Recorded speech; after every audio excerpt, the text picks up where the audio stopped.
This is the PowerPoint on the first module for the professional editing class.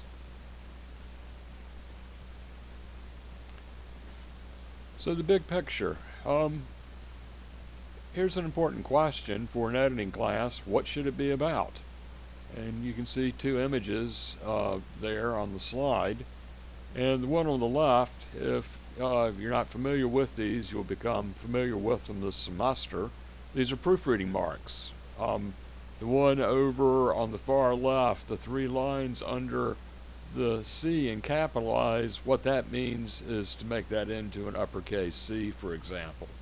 The slash through the uppercase D right below that means that that should be a lowercase d. And we'll be learning more about these. Most of these are pretty literal. The over in the right column, the underline under underline means that's one way you can indicate to underline text, and putting the two brackets like that around center would be centering text. We'll be studying all that. That's basically proofreading. So is that what an editing class should be about?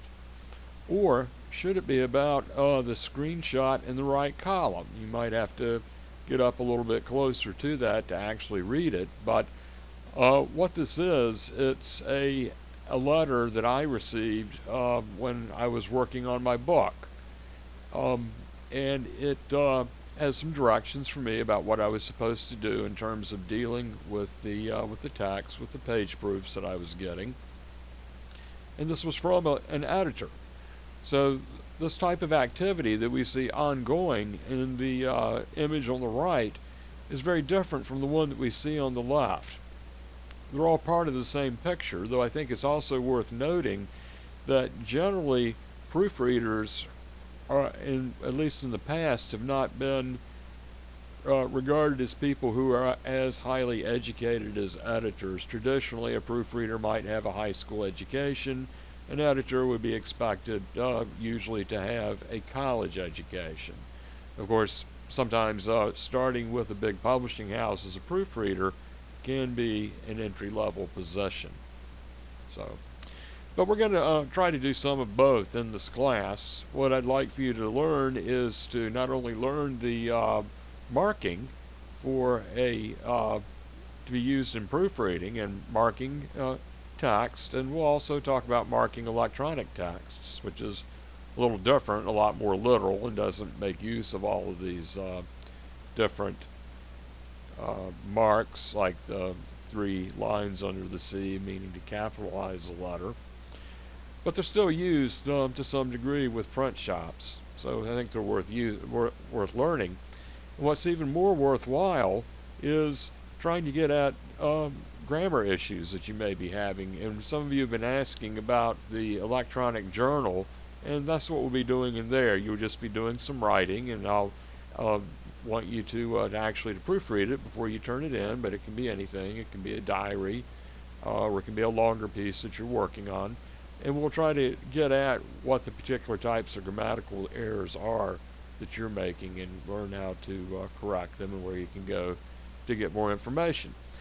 On the other hand, we also want to start dealing with this idea of what an editor actually does, how an editor fits into the bigger picture, so to speak, so that you'll have an idea about what some of the things are that editors do when you finish your undergraduate degree and you want to get a job as an editor.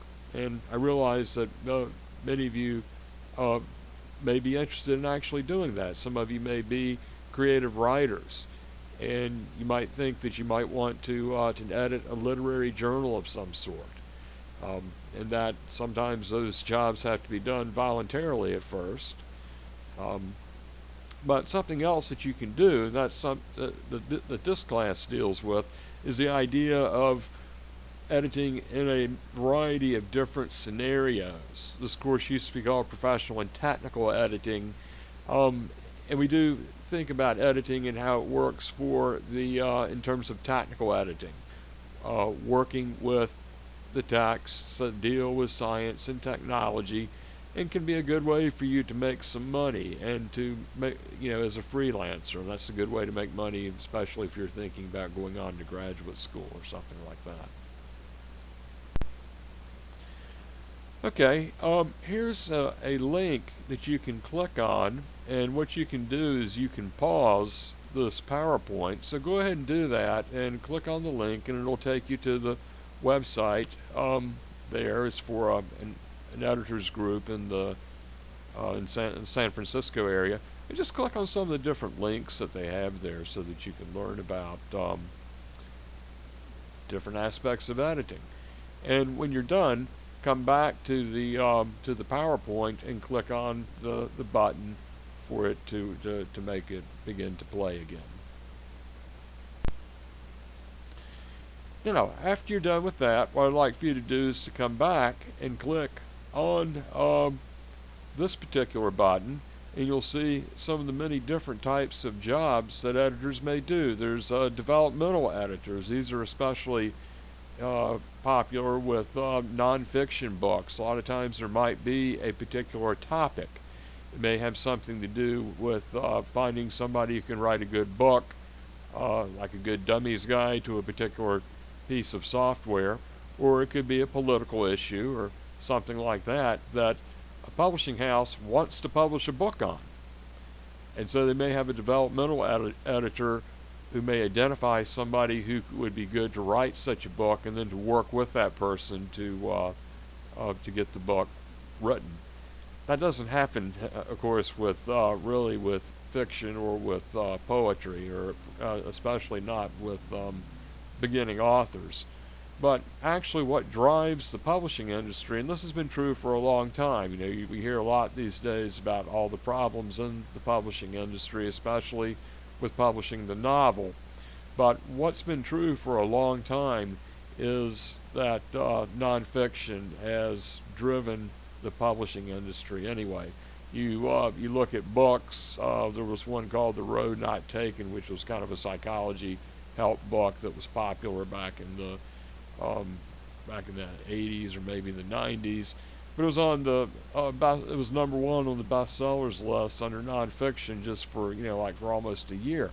When you have a book that's doing that and selling such a tremendous amount of copies, yeah, it is going to do a lot more to fund the publishing industry. You do have the occasional, Stephen King or whoever who writes turns out blockbuster novel after novel, but they're actually fewer and farther between than the best-selling nonfiction book. But go ahead and take a click on that link and take a look at the different types of editors, and then when you're done, come back and resume this PowerPoint.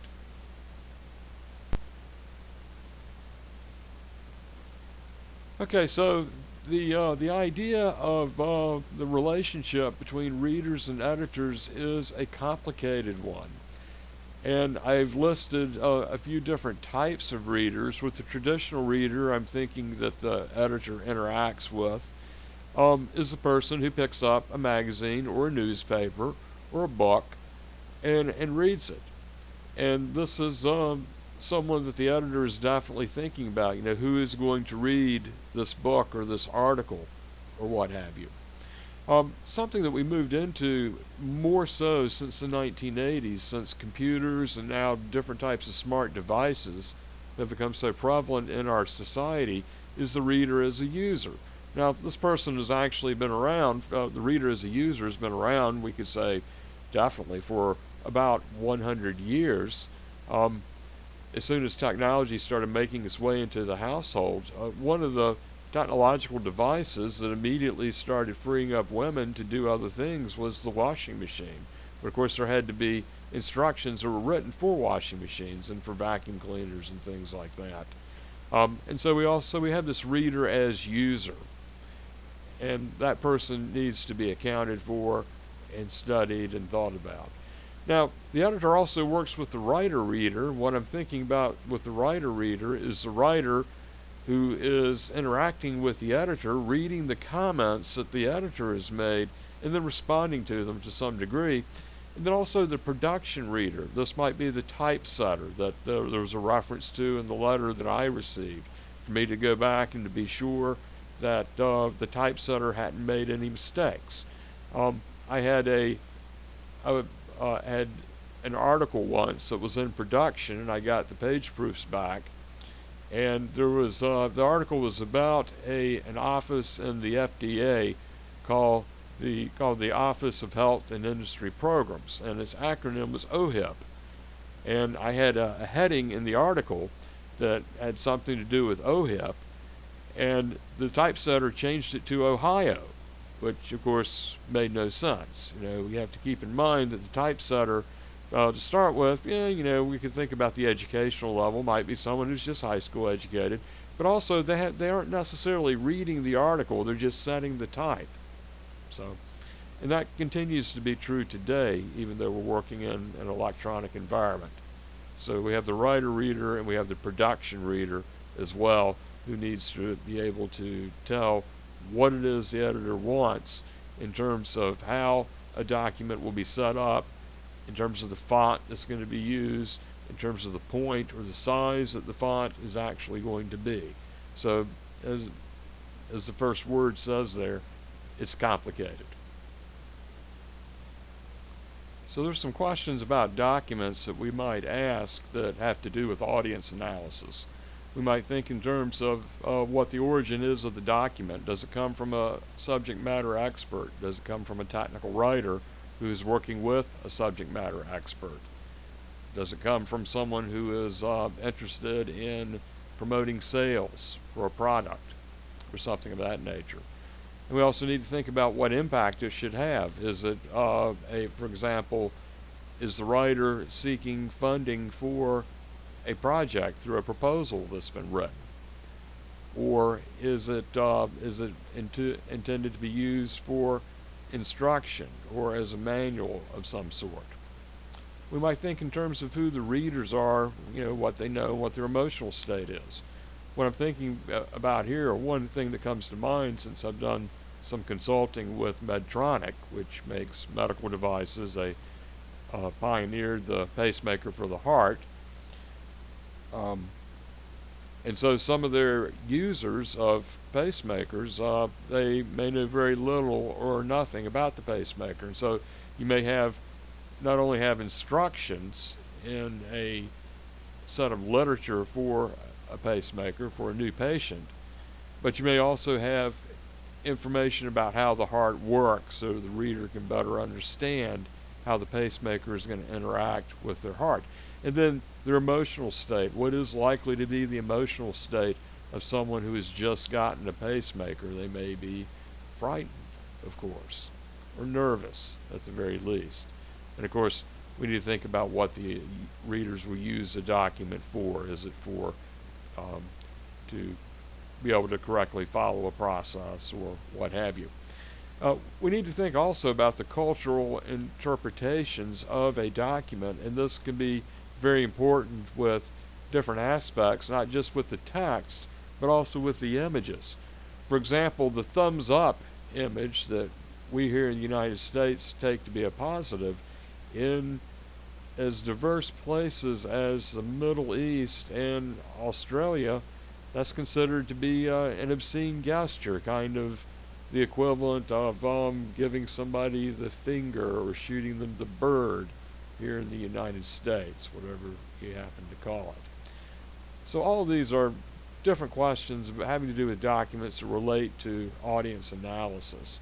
And this audience analysis is something that I'm sure you've talked about in the past to some degree. If you were lucky, you started talking about it in language arts classes down in the grades, but I hope at least by college you started talking about that in different writing courses that you may have taken.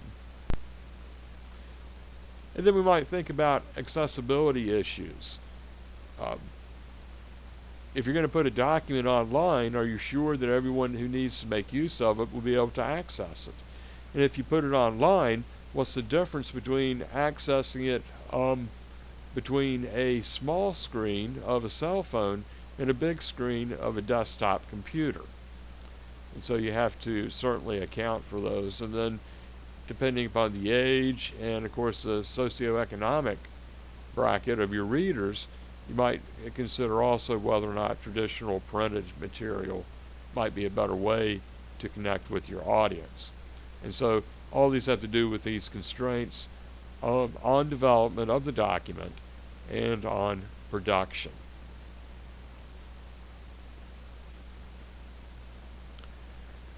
So collaborating with writers.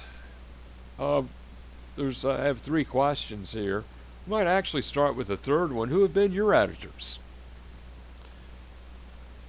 You might have actually submitted a piece to a journal or to a magazine, and so your relationship with an editor might be positive, or you might feel you've had an adversarial relationship with editors, especially if they've rejected your work. Sometimes that rejection can take the shape of what's referred to as a rejection slip, which is just a printed piece of paper that says something like, "Thank you for submitting your work, but it does not meet our current needs." Or if you submit, especially to academic journals, you may get a longer letter that indicating exactly why what you've written is inappropriate for this particular publication. So, but what you're trying to do, what you should strive to do as an editor, especially an editor in the workplace, is to feel that you're collaborating with writers. That is, that you're joining together to create the best document that you possibly can. You very well may have read books. If you looked at the introduction to a book, or perhaps the afterword, which tends to be more the case with novels, but the writer may have what I think of as their Academy moment, where it's kind of like an Academy Award, and they thank their editors and all the other people who read and responded to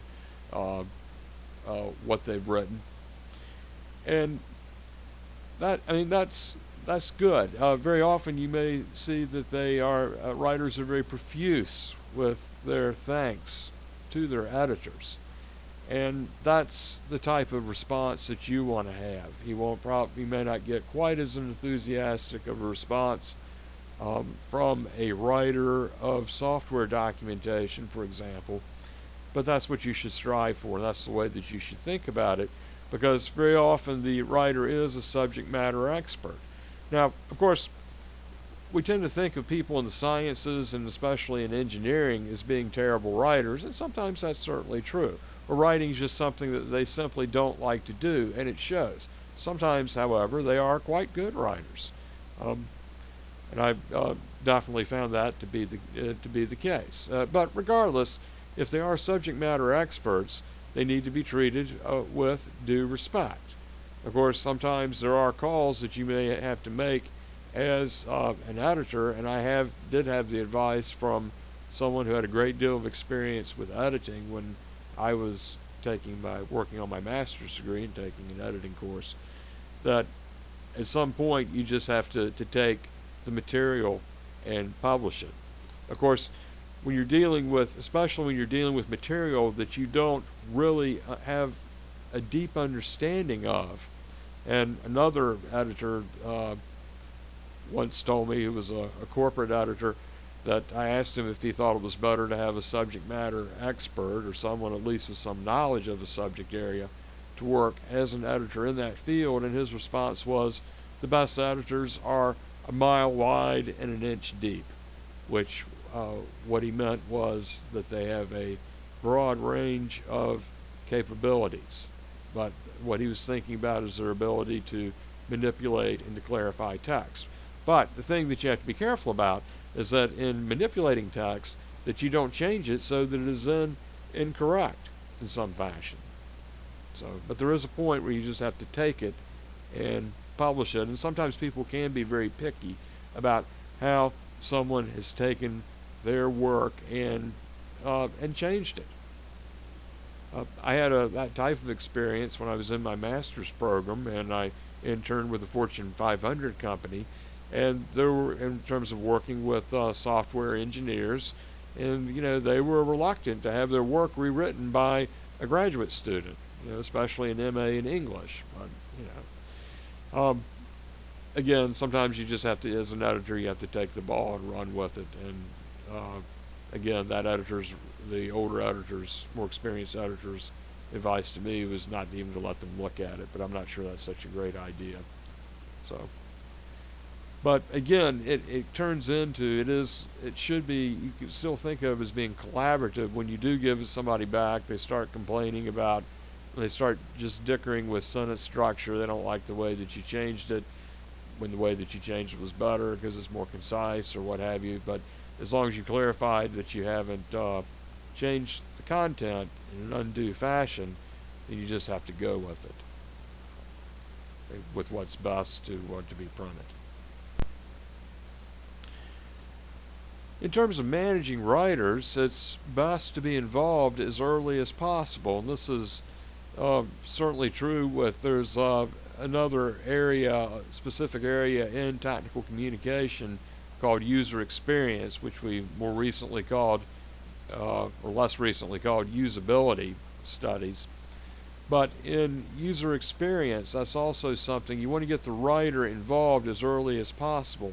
So the best way to do that is, say for example, if someone is developing any type of a product, whether it's a piece of software or it's a chainsaw, you want the writer of the instructions, of the documentation, to be involved from the very beginning. If that writer's involved from the very beginning, then they have a greater chance of becoming a subject matter expert to some degree. So get involved as early as possible.